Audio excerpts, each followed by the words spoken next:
Maayong gabi kaniyong tanan. Sa atong mga suking tigpaminaw. Nining-ining atong programang. Kini ang atong kagurain.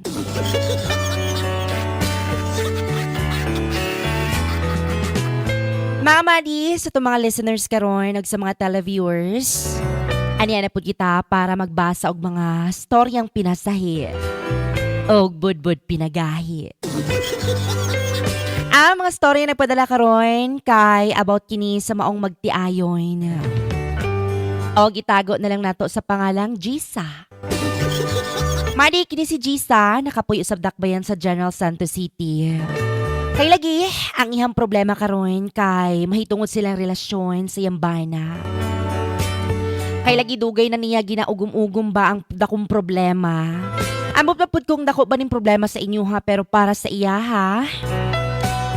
Moraga maodyo ning barrier sa ginabitbit nila nga relasyon. Kay lagi, ang ilang dakong problema kaya gamayng bunal ang ihang bana. Awag mo to, itungod sa gamay bunal ang iyang bana mga madi. Nagkaroog lamat ang ilang relasyon. O digto na nagsugod ang dakong sala ni Inday Jisa. Kay lagi, ginapangita niya ang iyang satisfaction sa usa ka laki.